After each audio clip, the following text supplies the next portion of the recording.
akka argaartan bilbilli koo akka jiruun Nokia ta'eera jechuudha. Akkam jirtu hordoftoota Gaammee miidiyaa an beeknaan jaaladha. Viidiyoo haaraatiin walitti deemnee jirra. Viidiyoo keenya har'aa keessatti immoo appilikeeshinii ajaa'ibaa tokko isinitti agarsiisa. Yaadannoo keenya duratti kan nuuf ibsu jechuudha.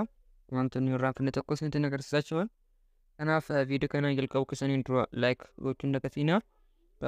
Viidiyoon kun akkan yaadee namoota gahan jiru. Kanaaf YouTube algoritmiin kun namoota baay'eedhaaf akka qaqqabsiisuuf laayik gochuun dagatiina.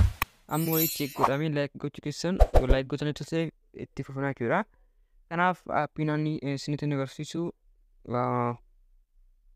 kanadha jechuudha. Nokia yeroo maqaa akkamitti akka buufattan dhumarratti isinitti mara kun qabu hin bananna jechuudha. Gaafa bannu waan akkasiin fida jechuudha. Laanchariidha appilikeeshinichi. Yoo barbaadan tiimisaa jijjiirachuu dandeessu jechuudha. Galtanii isa kamitti yooyyuu ani default wasaara naaf haa ta'u jechuudha. Maqaa bilbilaa Nokia manaa ta'u. Wallpaperin isaas kan irratti isin haa ta'u jechuudha rakkoon qabu.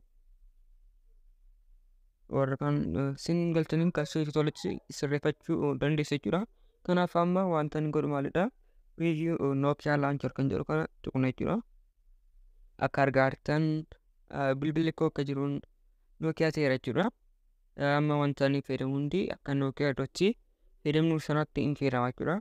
Yoo namaaf bilbiluu barbaade mallattoon as dhuftee jira. Kana yeroo tuqu koolaappii hin affaan jechuudha.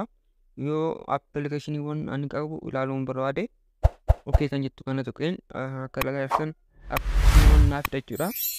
As keessaa ta'e appilikeeshinii barbaadan galtanii ilaaluu dandeessu jechuudha. Akka barbaadanitti fayyadamuu dandeessu jechuudha.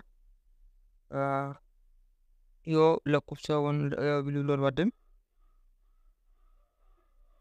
akkasumas halluu jechuudha appilikeeshinicha sana booda akka argattan isin filchiisee isin bilbilchiisa jechuudha bakka barbaadanitti.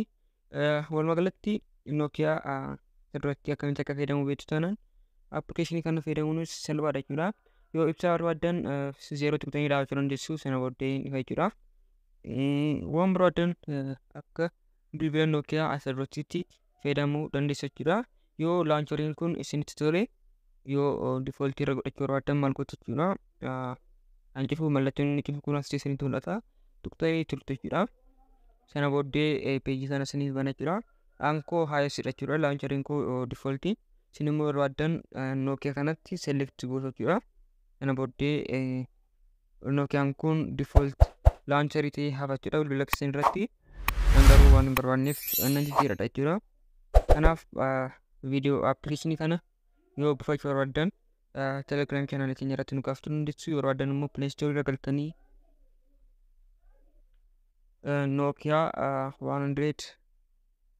12 search gootanii buufachuu dandeessu jechuudha. Kanaaf viidiyoo biraatiin amma lagarrutti nagaattenna laayik gochuun dagatinaa nagaan tura.